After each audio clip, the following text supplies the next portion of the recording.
What's up, guys? This is Heis, and we're once again back with stories from the shop, but you can see that I'm not the only human here. No. And that's interesting, and it's not actually a story from the shop at all. It's No, more it's of a story from the road. From the road. Yes. Yeah. But the brand and the story and whatever, the playlist, that's what it's called, is stories from the shop. It's railroad stories. And that's the whole thing. Maybe you're talking shop, having a beer at the end of the day, and it's a story that you'd tell in the shop. It fits. That's what we're going to say. So joining me today is Nick Covey. Hi. The wonderful, illustrious, the man, the myth, the legend. Yes, as you might say. Nick has been there, done that all over the place. I get around. You are the classical term of boomer. Before it became slang for a generation, it was used to describe somebody who would boom around to different railroads. And that's basically you. Yeah. Because he'll just talk about, oh, by the way, I'm here today. I'm in this place. Just all over the place. But you have a very special story from a very cool event at the Cumbres and Toltec back in 2021. Yeah. The Victorian Iron Horse Roundup. I was there as part of the crew of the Glenbrook from the Nevada State Railroad Museum. I was fortunate to be a part of that. I've been fortunate to be a part of things at NSRM since 2017 or so. Been out there messing around with stuff. Got to know some people. Great people out there, great place. If you haven't been, go visit. Mark, you've been there. I have. It is a fantastic museum, and just being able to see things like Glenbrook and the Inyo, and seeing the Inyo run and realizing that it's got its original boiler and like just what? Come on. Yeah. It's worth the trip for sure. Not many places you can go and see that much pre-1900 railroading happening in one spot. Speaking of pre-1900 railroading, that's what this event was all about. The idea was we're going to bring a bunch of locomotives from the 1800s together and operate them on this 64-mile chunk of alignment. Had a bunch of different special charter trains, special passenger cars, special freight consists, the whole 9 yards. But today's story is specifically about the Glenbrook and the Eureka. The both of them, the actual ones, not a Glenbrook or a Eureka. The Glenbrook and the Eureka. Double heading up the steep side, up Cumbres Pass out of Chama, 4 to 5% the whole way up for 15 miles. Yeah. But you didn't make it 15 miles. No. And that might be the subject of the story then, huh? No. We made it to Cresco, and that's all she wrote.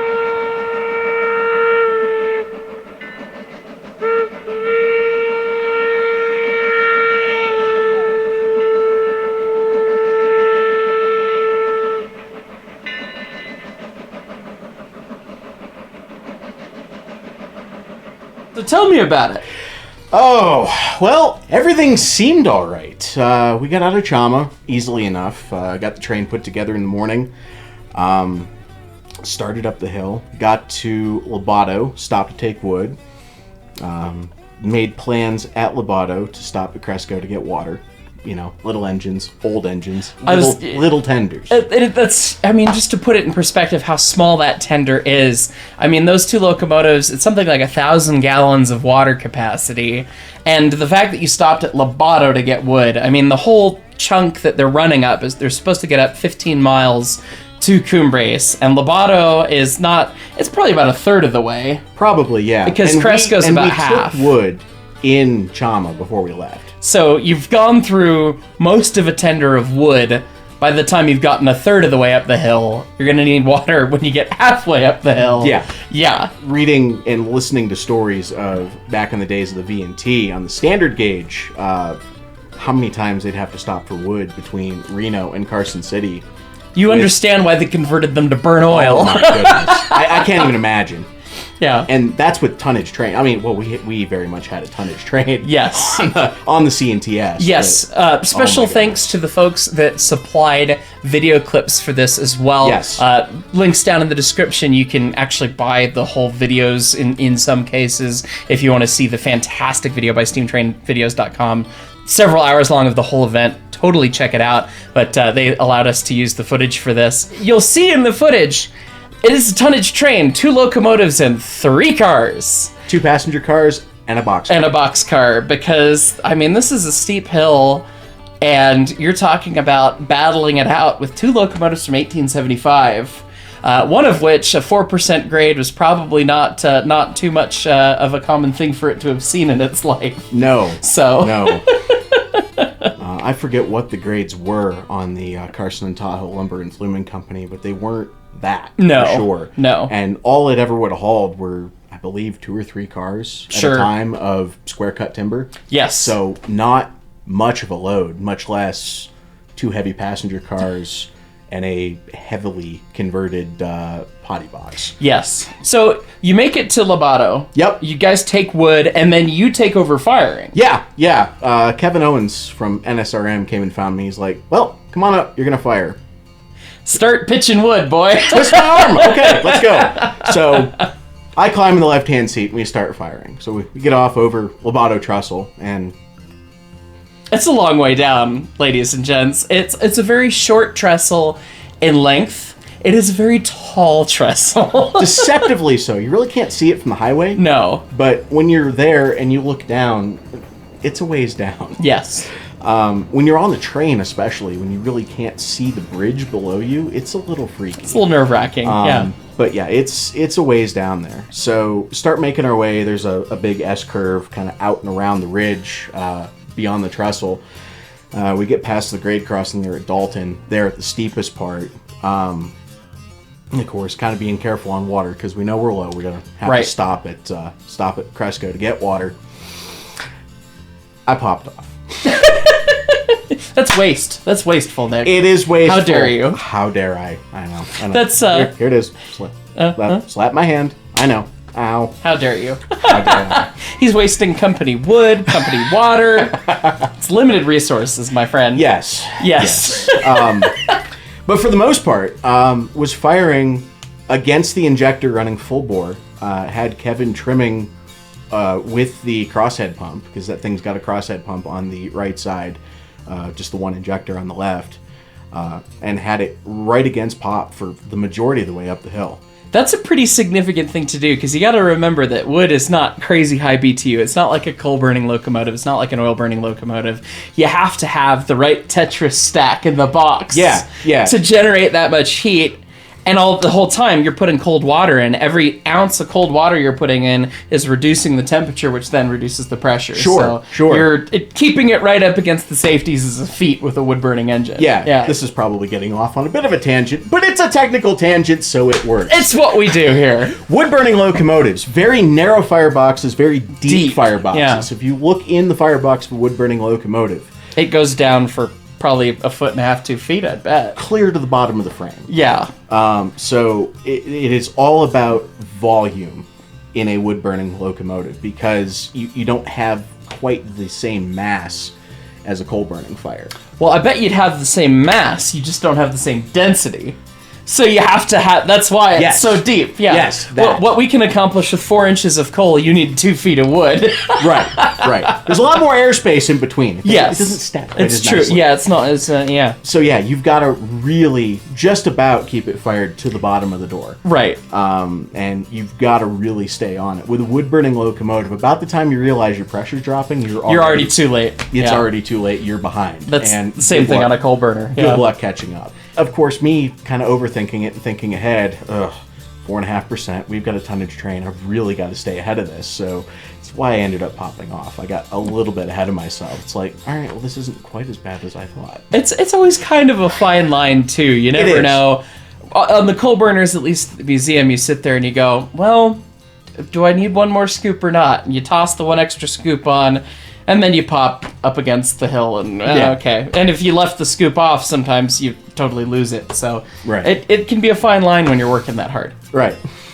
So anyways, we're making our way on the hill, get past Dalton, and Kevin's running, I'm firing, we're making our way along. All of a sudden, Kevin stands up, walks across the cab, grabs me by the suspenders, and just shoves me over to the right side of the cab. I'm like, congrats, you've been promoted. All right, I guess I'm running now. So hop into that side of the cab, and we make our way up the hill, cross the state highway there, and head off into some pretty nasty, curvy stretch of railroad. State line curve. It wanders right along between Colorado and New Mexico. That whole alignment crosses something like 14 times. Yeah. But right there, before you cross the state line, there's a couple of spots where it goes out away from the highway and then comes back and then goes away again. It's pretty steep back in there, and the curves are tight. Yeah. Well, at that point, you could kind of tell something was starting to go awry with the Eureka. Right. Because I was starting to have to take more and more of the train. Sure. It just kind of started getting to a point where I was starting to slip. Right. This is unusual. What the heck? So, control the slip, get back into it, get into it a little more, because we're starting to slow down, slip again. That's not great. That's not great. So, and it got to a point where I was just continually having to fight it, and we finally got into it more, and I realized I've got most of this train at this point. Something's wrong. Right. This could be problematic. Yes. You can see in the video clip, you guys are rounding part of State Line Curve, and Eureka's losing it in slips too, track conditions or whatever they're going to be. But then you guys are almost to a crawl, slowed down quite a bit, and then you found another gear. Yeah. And you can hear the Glenbrook for the ages shouting to the sky its name. I mean, I got this! It's impressive.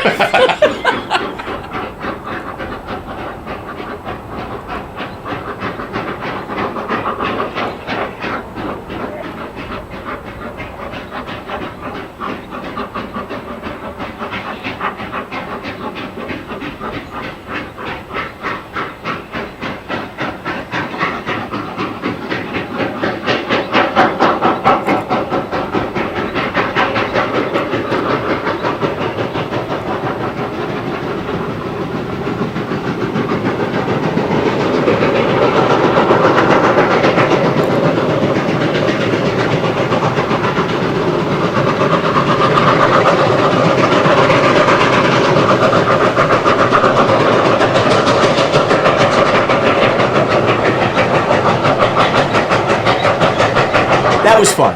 I can only bet. And then you can really tell, you get out of the curve and you guys get up back to track speed pretty quick. I mean, you can really see how much a 24-degree curve will bite you. Oh yeah. There were several places through there where it's like, oh God, if I slip and can't recover this, we're gonna stall right here. And there's, of course, 1,000 people lined up along the state highway, all looking at us. You're gonna slip and stall in front of God and everybody, and I mean everybody. This is gonna suck. I can't stall this train right here. But at the same time, also going through my head is like, this is really freaking cool. It's like very cool. This is some out of Little Engines and Big Men. Yes, it is. Look, I've got my prop right here. Right there. You can't find it anywhere, but yes. Yeah, thanks, Mark. I've only been looking for 3 years. I'm sorry. I didn't realize I had that power. So you guys didn't stall in front of God and everybody. Yeah, we waited until we got to Cresco Tank. Which is kind of away from... There were still some people. There were some people there. Hidden from the highway. Yeah. So when we stopped at Lobato to get wood, we knew that, we were low on water. And obviously Lobato's still on the steep part of the grade. It's like 4.5% right there at the tank. So made the plan with Stothy, with everybody else, that we're going to pull uphill of the tank and then stop and then drift back to spot Glenbrook's tender first, fill it, and then drift back to top off Eureka. Sure. Makes sense. Then you're not having to start that train on the grade. Yes. Use gravity to your advantage. Yes. Work harder or not smarter? Wait. Work smarter, Strike that. not harder. Yes. So we get to Cresco, and by this point, I've just about got everything. Johnson bar's in the corner. I've got the throttle out. You're officially Railroads Onlining it. 100, yes. 100. Yes. That's it. Yeah. That's 100% it. Literally 100% it. I have only done that once, and that is a bizarre feeling of you've got the throttle wide open and you keep clicking the bar down and you hit the stop and you go, that's everything, guys. Like, we better make it with this. Yeah. And Carlos Lamas hopped down off of the Eureka. He was pilot up there, and he's, trying to spot us for the tank, and he's going like this, like, come on, a little bit more.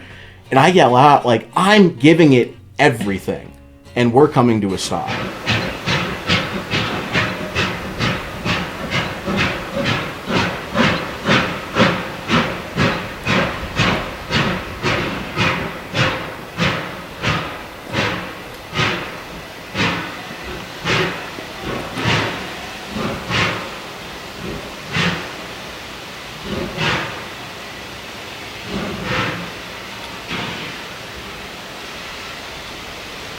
You can hear just how hard the Glenbrook is working. I mean, it's giving it everything. And the Eureka, you can tell that something's gone on where they're not able to apply the same level of power for some reason. And of course, after the fact, this is coming up on almost 3 years now. We now know what happened, but in the moment it was, what the heck's going on here? You know, like we're double heading and I'm shoving a 440 and pulling 3 cars kind of situation. Yeah. So we got there and ended up stopping about half a tender length short of the spot, which was problematic. We needed the hardest 6 feet to get on the entire railroad to make this. Yeah. And it was to the point where we had plenty of water in the boiler, but we couldn't pick up out of the tender on the grade. Like, there was water in the tender, but it's sloshed at the back. Yeah. So not a very good position to be in. Yeah. So, I mean, not unsafe, but not ideal either. No, anytime you can't get the injector to work on a steam locomotive, you could have a full boiler of water. You could have out the top of the sight glass, but if you can't put more in, you're automatically at like heightened DEFCON like alert level because you always want to be able to do more. You always have to be able to add more water, so losing that is not a good time. Yeah, no. So how does one gain the hardest 6 feet on the railroad? Did the guys get out and push? I mean, we all could have if, we had taken that clause that's on every generic tourist railroad ticket of, the guest may be asked to push. No. Stothy, at this point, climbed into the seat and took a page right out of that book right there. Yes. And did some old school railroading. This is, I have long talked about this. If you've watched the channel for a while, back when I did the series in Railroads Online, and I talked about needing to do some of this trickery to get started on a hill, this moment right here is where I heard about its existence and had no idea that it had been attempted in the modern day in preservation. So cool. This was, again, one of these things that I just, heard about and read about in books, but to actually see somebody do it, it was pretty phenomenal. So what'd they do? So you bunch the handbrake up on the last car and bunch the slack in on the whole train. Just kind of roll everything back. And then once you get everything built up against the last car, open the throttle wide. At that point, you're picking up the train one car after one car after one car. So you're not starting the whole thing at once, you're starting bit by bit by bit. So you're able to build your momentum up. And in this video clip, oh my goodness, it is just this ungodly roar from this tiny, tiny little mogul that was built when Ulysses S. Grant was President of the United States. You back it up, John, to bunch up? Back it up, bunch up.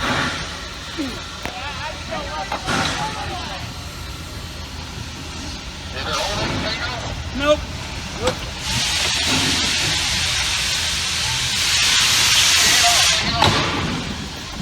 It's off. Go, go.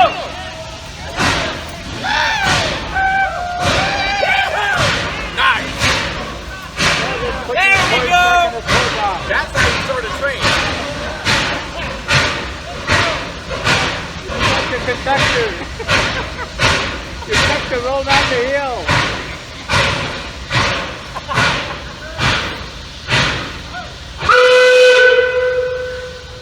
Here's a note while I'm editing this. This is the only footage we could find of this specific event, and there's no way to contact the guy who owns the footage. There's no channel email or anything, and comments are turned off. So special thanks to Crazy Engineer 20. I hope you don't mind we're sharing your footage. And you made the tank. And we made the tank. Yeah. That's that clip is just amazing. It is. Getting that and really doing old school railroading. I mean, Lincoln Pin era, before air brakes, the true old school way, and doing it in 2021. Just absolutely amazing. Yeah. And so Glenbrook gets watered up. And then Eureka gets what? Did Eureka take water too? Yeah, they needed to take water as well. Everybody took water, but they'd identified that there had been an issue with Eureka. So you guys backed down to Cresco siding, which is below the tank. Yep. Set the Eureka over, and then Glenbrook got to give it the go. We made the decision of, well, since Glenbrook just did that all on its own, let's see what it can do without a hood ornament. Yeah. So Stothy once again gave it the old try and got the train started by itself. Just phenomenally so. In any size, I have never seen a locomotive dig and bite into a grade so hard as that one. Just absolutely clawing its way up the grade. You can see it just rocking from side to side with every thrust of the pistons. It is just bloody amazing. I've talked about it a million times on the channel, and it was something that I didn't realize engines did unless they were working hard. I mean, running 346, she would do her little side to side because her main rods are so freaking short. Well, yeah. You know, and she'll ring her own bell, and it's like, okay, well, it's because of the short main rods or something. But to realize pretty much every steam locomotive, because it's unbalanced, because you have the two pistons and counterweights and all that stuff clocked at 90 degrees, they all do the waddle. But I've never seen an engine do it this hard. I mean, you can watch it. I mean, it looks like a Disney cartoon of the locomotive pulling myself up, like literally. Yeah.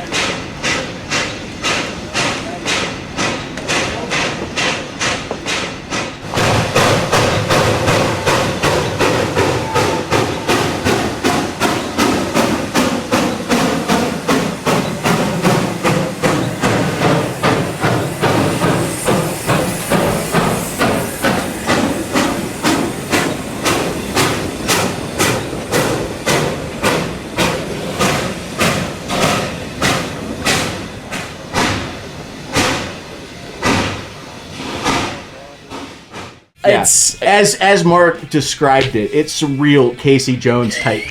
You're right. Like with bunching the train back up against itself and just slamming everything together and then going woohoo and yes. up the grade you go. Yes.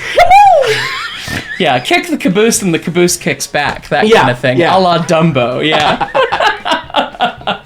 Oh goodness, so much fun, but ultimately, I mean, it was tonnage for the two engines. Yes. So even as badass as Glenbrook was not gonna make it all the way up and stalled out, and that was pretty much that. And then they had to get a rescue because the daily train was coming in, and the timing wasn't gonna work out. Yeah, and the historic consist had to get back down the hill for the dinner train that night, and as it was, you were on the dinner train. I was on the dinner train. The dinner train left several hours later than it was supposed to. It because did. Of that. We ate dinner at midnight. Yeah. Yeah. Yeah, and that was fraught with its own problems that probably merit another video talking about, perhaps with your buddy Jason. That is its own. That is a completely separate video. Yes. For another time. But yes. Yes. That's another good story. Yeah, that was what a.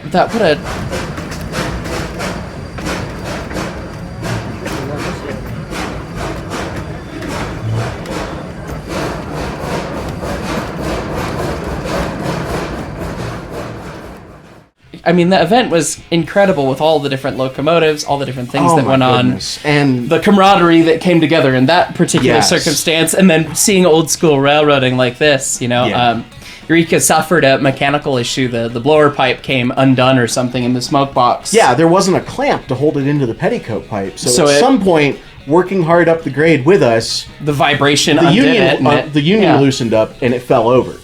So vibration and stuff on locomotives, I mean, that stuff happens. Yeah. You know? I mean, it's not like, oh, discredit the Eureka guys. No, we're not saying that. The Eureka's a lovely locomotive, and the crew that I've met with the locomotive are fantastic people too. But the reality of railroading at that velocity and tenacity and with that much power and gusto behind it, working those engines to the limit, stuff does break. It Yeah. does happen, and so that happened, and Glenbrook had to take it, and what a show it was to do it. And were we able to identify it a little sooner, we probably would have been able Could have fixed it and, we gone definitely up. Yeah. for sure would have been able to make the grade. But Right. It was just a timing thing. Right. Between all of the above, it ended up not working out. Right. And after that came the most agonizingly slow Crawl back down the crawl hill. of a train ride I have ever taken. Ugh. Oh my goodness. Yeah, back down and back they came, and I will never forget watching the train come back into Chama as I was waiting for the dinner train to leave, and seeing the looks on everyone's faces of just defeat. It was sad. It was sad that it didn't work out. There was such a hurrah to try and make it, and a lot of heroic railroading, really. Yeah. That almost yielded in success, but This close. sometimes you got to go back to town, and that's that. Well, Nick, thank you so much for sharing your fantastic experience in this event. Thanks for having me. This has been a story we've wanted to tell for a long time. Yeah. Because I remember when it happened, it was like, they did what? Yeah. Holy crap, that's so cool. And you were there. You were Yeah. in the seat on the engine doing the things. So thanks so much for joining us. And thank you all so much for watching. Hope you enjoyed Stories from the Shop. Enjoy this series. And let me know if you have other stories you'd like to hear. If you have any friends or guests or stories from railroading you'd like heard. And we'll see if we can put it together. So, Yeah. thanks so much for watching, everybody. We'll catch y'all next time. Thanks, guys.